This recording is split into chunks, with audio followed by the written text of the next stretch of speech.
the wrong way. Gosh. There we go. Omelette King checking in. Welcome back to the YouTube. We've got BB back in. Shout out. Shout out Ben Barber.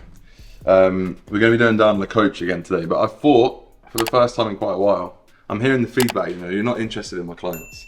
It's fine, I get it. You want to know what I'm up to, that's all good. I'm going to keep showing my clients because they're great and I'm very proud of them. But today's going to be about me. Incidentally, we are training with a client, Clint's coming down.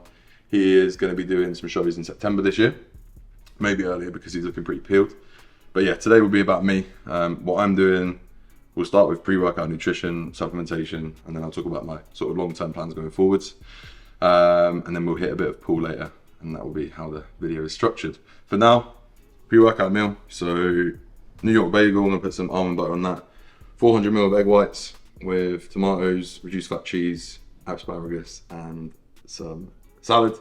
Pomegranate seeds for the superfood vibes, and a little bit of beetroot for the nitrates, helping the pump. Obviously, I'll be taking some pump formula as well. We'll sit down and eat this, and I'll talk you through what I'm doing.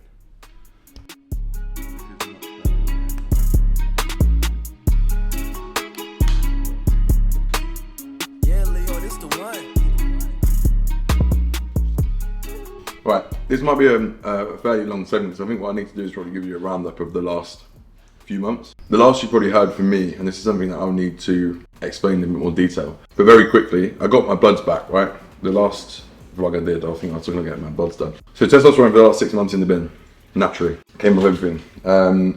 Spoke to Dr. Dean. He gave me a bit of a protocol to get my testosterone back in a good place. He suspected I had steroid-induced secondary hypogonadism, which basically means my estrogen was at a point where it was too high, that it was interfering with the hypothalamus and the pituitary. At the top of the chain, things weren't working, right? So my natural test was staying just in the bin. FSH and LH were fine, but not working as they should.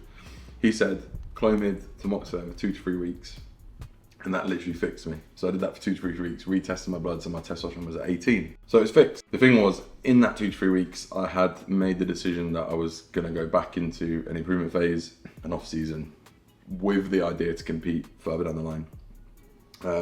Obviously, the last 8 to 10 months have taught me an awful lot about lots of things, which I'll probably touch on in another video, but particularly around how I feel about bodybuilding and my sense of belonging here. I'd already decided I was going to go back on TRT, and then I was going to probably slowly ramp that up.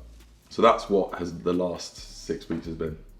So on the 1st of June, it's now the 29th of June, so 4 weeks, I implemented 200 meg of test P, started with that, and I've escalated that up to this week, 350 test and 450 primo. So that is exactly where I'm at right now. With all that in mind, I decided to, once I planned it all out for myself, decided to speak to Kuba. I'm sure you will know Kuba. Kuba Salim, heavyweight bodybuilder, pro, owner of Ultraplex Rotherham, and basically consult with him on, okay, Kuba, this is the plan for myself, this is where I need to improve, this is what I want to do with this is what I'm planning to do with my anabolics, this is what I'm going to do with my body composition and nutrition, and what do you think to that? And we've gone over that on a call last week, kind of collaborated on it, decided exactly what to do, and now we have a plan going forwards. Okay, so let's start with nutrition and body composition. The plan with that, right? So I've basically been intermittently, with not much success, dieting since the start of the year. Hormones obviously not playing ball. My adherence wasn't where it needed to be. Lack of focus, lack of goal, lack of direction.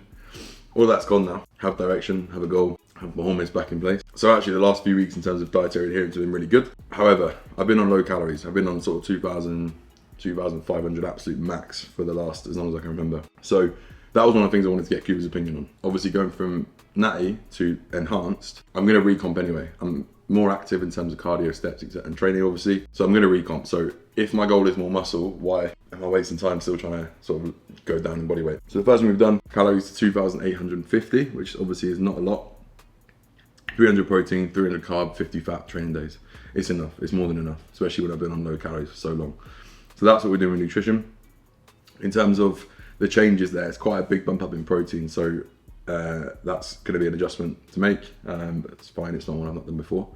The plan would be to run that and add 1 to 1.5 pounds a week, but hopefully look for improvements in body comp as we go on. So that's the plan of body composition. I do really expect that in sort of 6 to 8 weeks, I'll be looking much bigger, much harder, fuller, but also in better body composition, so we'll see. Output is obviously the other thing. So you know my calories. In terms of output, 8,000 steps a day, 20 minutes cardio a day. So I bought the Concept 2 bike, which I've got at home, obviously not at home right now, so I'll be doing cardio post-workout. But I'm literally gonna get up, 20 minutes on the bike, and then start my work day.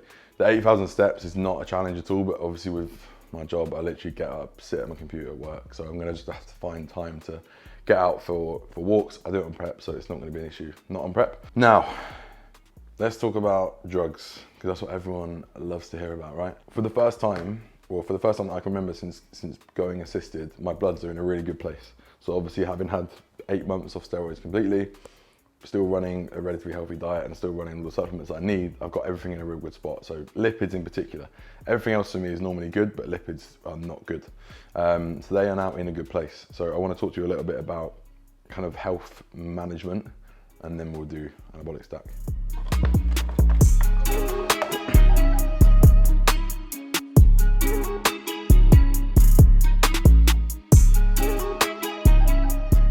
Okay, so there's gonna be 2 aspects to me managing my blood markers and managing my health, and therefore managing my runway for progress in an off season. Firstly, it's gonna be over-the-counter supplements, then it's gonna be under-the-counter supplements, if you will, and then PEDs or prophylactics. So I'll talk about them as well. Most important ones for me are gonna be kidney and blood pressure stack to keep my blood pressure in check.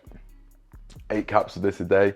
I use this, my mum uses this. Anyone who ever moans to me about blood pressure, I tell to use this. It's fantastic, it will help your blood pressure. I've seen it in various people, not just steroid users. There's a fly in my bagel. Heart stack, this one is the other one that's gonna be really key for me. So this is made up mostly of citrus bergamot. That's kind of the main ingredient in this. But we've got pomegranate extract, we've got garlic extract, which I would buy separately as well. We've got CoQ10, and then vitamin D and vitamin K as well. So for me, this one is going to be really, really key. Alongside Omega Pro, this is actually empty, I'll finish this off. What I'll be doing with my Omegas is probably doubling up on them, or potentially taking 1 serving of this per day, but adding on krill oil as well. So we know that krill oil is going to help with your lipid profile, and we know that citrus bergamot is going to help with that as well. The other thing, if things get really sticky, that I might need or want to implement would be artichoke extract or red yeast rice. Now the thing to bear in mind is when you're looking at your lipid panel, if it's only your HDL that is skewed, you don't really have to worry too much. I don't want to say you never have to worry. As long as everything else is in range, the HDL you do have is doing its job of clearing out the LDL. So providing you keep that LDL in range, you're not going to be at risk per se. But all these together are going to help with all of those things, so blood pressure and my lipid profile. And then metformin, pre-bed, so blood glucose management, and also oxidative stress management. So blood glucose is really important to manage, because if we're just in a chronically high blood glucose state, we're going to be chronically inflamed, we're going to down-regulate our insulin sensitivity and become more prone to putting on fat and not partitioning food properly. So metformin, 500 mg before bed. Tomasartan, 40 mg, again, ARB, angiotensin receptor blocker. Angiotensin is something that we really want to stop from binding. So that's what this does. That is going to primarily help with blood pressure, but there's so many downstream benefits of this. It's pretty much like a super supplement, to be honest. And for someone who does see their blood pressure rise and someone who's going to be pushing body weight, keeping water retention down, which this will help with, is a really good thing. There's another couple of things that I'm going to be doing and everyone else can do as well to help manage their lipid profile and also their blood pressure. So number 1, obviously I mentioned earlier, my output. So cardio and steps, staying nice and active, that's going to help me keep my cardiovascular system healthy. It's going to help keep my body composition more in check. So that is going to help me manage my blood pressure. It's also going to be good. Exercise is good for our cholesterol as well and lipid profile. So that's one thing there. The other thing, and this is something that I've not done before, and something that makes me wonder if this is the reason why I'm so prone to poor cholesterol profile, and that is I love fat. I'm a high fat man. Like, I like to have a lot of fat in my diet. What I'll be doing this time around is keeping that super low. So as I said earlier, 50 grams of fat per day. That will be from good sources. Now there will be flexibility. I might, as I get more comfortable with my body composition, I'm sure there's going to be some off-plan meals or free meals. You know me, I like to be flexible, live my life.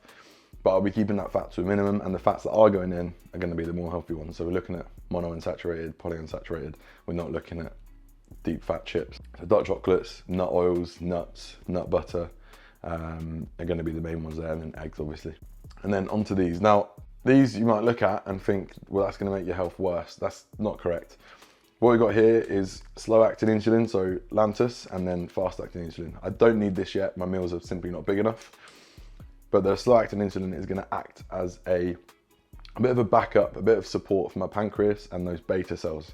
So beta cells are what pump out your insulin. When you get into off-season and you're pushing food up, again, if you're in that chronically high blood sugar state, your pancreas is constantly saying, right, pump out more insulin, pump out more insulin. And you're going to just effectively increase your like basal level of insulin. By implementing some Lantus, even this early on in off season, just at 10 IUs for me, is going to help to support that pancreatic function. And again, it's going to give me that runway of progress that maybe I'll not have. Rather than doing this when I need it and when I'm unhealthy, if you like, and I've got high blood sugar, let's do it early doors and just support it throughout. And then when we need to up the dose, we can do. And when we need to put the fast-acting insulin in because we've got some big meals going in, we can do that as well. So, growth hormone. Again, you're going to be looking at this thinking, isn't that going to make your health worse? There will be potentially some long-term down-regulation of your insulin sensitivity when using growth, but that is, again, where the Lantus comes in.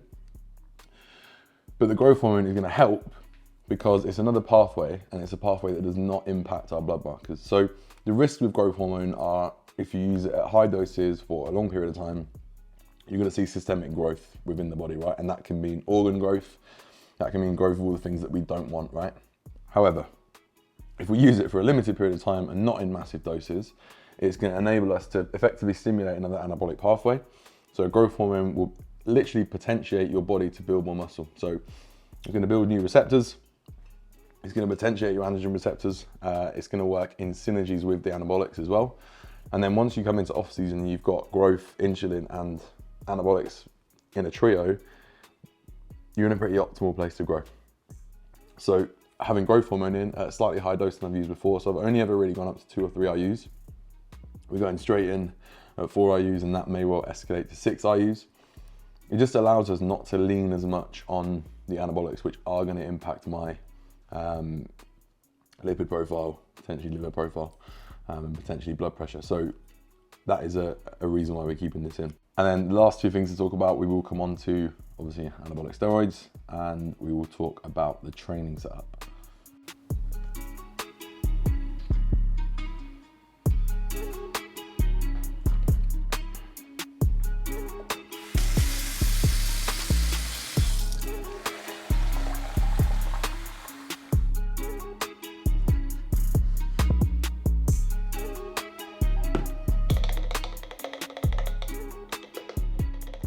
Okay, so the one that everyone wants to know about all the time, and with good reason, to be fair. It's probably been the most protected faculty of information for many years, so it's no surprise that everyone wants to know about it. My anabolics. I probably need to go into more detail about my decision to come back to bodybuilding or to go back into off-season or potentially compete again, which I will do at another point, but for today I just want to provide you with the facts. So, as I said, started with 200 meg test 4 weeks ago. That escalated to 200 test, 200 primo. It's then escalated to what it is now, which is 350 test, 450 primo, so a total androgen load of 800 meg. So then the final escalation, which I'll run for around 12 weeks pending blood work, is 400 test and 900 primo. So the only thing that Kuba changed here was he brought my test down a little bit and up my primo a little bit. Now I think I could get away with running slightly higher tests. I've never really ran overly high tests, not compared to what I've seen other people run. And with my gyno surgery, obviously that's not a concern anymore.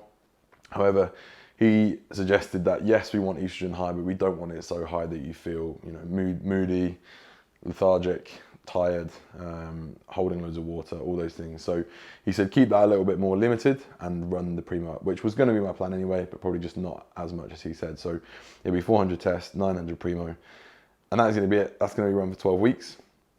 I'm fairly confident that will keep me in not a bad spot in terms of when I get to the end of that improvement phase. So 4 IUs of growth, 400 tests, 900 primo will be the peak escalation, and that will be done in 2 weeks' time.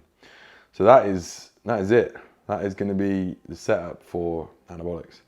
So that is everything covered apart from training, which we will cover in the next segment.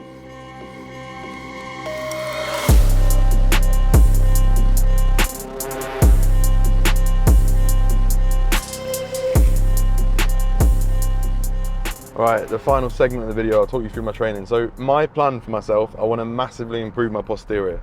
So my areas of improvement are like my whole back, upper, lower, erectors, everything. My hamstrings, my quads, and then my calves and my abs. So calves and abs we can sort of count off because I'll do them at the start of every workout, or kind of alternate them. So they're going to get done. If they don't improve, there's something wrong with me. Posterior was the main one for me. So I actually put myself 3 days that included some posterior work. Kuba turned around and he said, for someone who trains like at your level, who trains at your intensity, you're going to do yourself more harm than good doing that much work. It was literally like I had at least a pull down in a row in all 3 of those days. The total sets was somewhere between 15 to 20 sets. And there was also like a hinge worked in there, so straight leg deadlift. So I totally took on board his point. For me, we've all seen that transformation video of C-Bum where he absolutely sent his back to a new dimension across the, I think it was 2020 to 2021 Olympia. I'm not saying I'm going to be C-Bum, but I wanted to see that level of improvement. So that is why I'd done it. But like I said, Kuba said it's too much. You will elicit growth just by training it effectively directly twice a week. So my setup was going to be back and delts, lower, back and arms, rest, push, and then posterior. So as you can see, not a lot of time for recovery for the posterior part of my body. So let's talk about the amendments that Kuba's helped me make. So still 5-day split, still with a large posterior focus, but the split is going to be Monday push, Tuesday pull, Wednesday legs, quad dominant, Thursday rest, and then an upper day on the Friday, which will be a mixture of lats or upper back, delts, and biceps, and then finally posterior day. And that posterior day, that's probably the biggest change that I've seen. My posterior day that I programmed was pretty hefty day. There was a lot of workload in there. Kuba's changed it literally to like triceps and hams. There will be some quad in there as well, but it's a much lighter day and it will really allow me to hone in on that hip hinge, which is what I need to do. So we're just on the way to the gym now, and today I'm going to be doing the pull day. Tomorrow I'll be doing the push day. I need to basically get back round to the start of the split next Monday, but obviously I got it midweek, so it wasn't ideal. But today we're going to be doing pull, and I will take you through the session on the next video. So once we get to the gym, we'll go through the pull session and talk about the split in general a bit more. I hope you've enjoyed this video. We're going to end it here, and I will see you hopefully in the next one, which is literally about to be filmed. Like, comment, subscribe. If you've got any questions on anything that I'm doing, any of the reasons behind any of it, drop in the comments and I'll be happy to answer.